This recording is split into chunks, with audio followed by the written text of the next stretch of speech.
From the age of 9 years old, I was a victim of child sex trafficking. My parents abandoned me when I was young, and I was placed into foster care. My foster mother lived in the projects in Chicago, Illinois. Social workers never visited and maintenance repairs were never conducted, so I never said anything because I didn't think anyone would respond. My foster mother traded us for drugs. I was forced to go to people's houses and perform sex acts on adult men. I didn't know what to do to stop my foster mother from forcing me to endure rape after rape. Because of the culture in the projects, I grew up viewing the police and the government in a negative way and thus didn't trust them. A few years later, a family adopted me despite the social workers' attempts to portray me as a troublemaker and not a good fit. I was finally out of foster care and in a stable home. But when I was 13, I met an older guy, he was 25, who lived in our neighborhood. He was nice to me and gave me rides to school when my parents were unable to do so. He told me that he was adopted too, but then given away. I bonded with him and trusted him. He worked on my mind to make me distrust my new parents.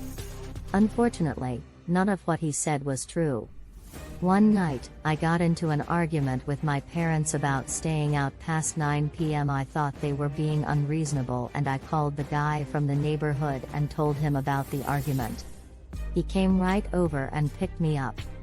I thought we would drive around a bit, but he said he needed to go to Cleveland, Ohio, where his family's business was located. At the time, I thought I was running away from home, but I soon found out he kidnapped me. When we arrived in Cleveland, everything changed. I was locked in a room and forced to conduct sex acts on between 5 and 15 men.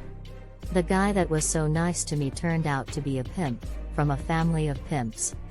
The first night I got there, all these men came in and out of my room.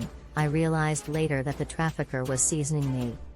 After that, I was taken with several other girls to private parties, to military parties, to police parties, to hotels, and to legal strip clubs where we were sold to make this guy money. I was 14 years old. I was in plain sight, but no one helped me. No one noticed the bruises on my body or an older man constantly by my side. I felt invisible and worthless. One night, when my pimp wasn't looking, I snuck a copy of a key in an effort to escape with other girls. He caught me and beat me with an iron rod. Years passed. Then, when I was getting sick and not able to perform, he drove me back to my neighborhood and dumped me in a place where I was arrested and charged with prostitution. This was the beginning of a long life in prostitution.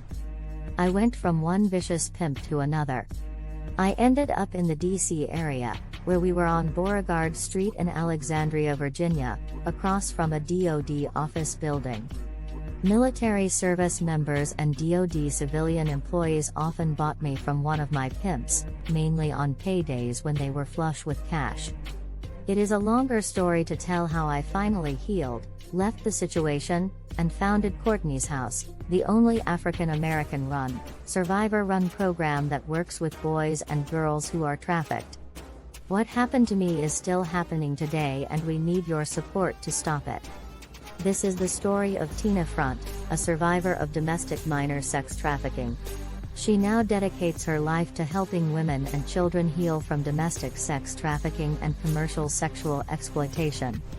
After leaving the sex trafficking industry, Tina founded Courtney's House in 2008, one of the first service providers dedicated to helping victims of trafficking.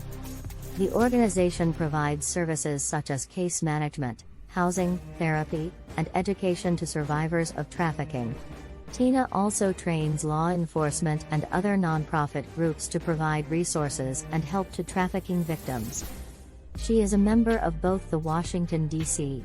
Anti-Trafficking Task Force and the Prince George's County Human Trafficking Task Force. In recognition of her work, Tina has received numerous awards, including the Frederick Douglass Award by Free the Slaves, an anti-trafficking NGO, and in 2015, she was named to the United States Advisory Council on Human Trafficking, where she has served for 6 years. Tina is a powerful voice in the anti-trafficking movement, and her work has helped countless victims of sex trafficking.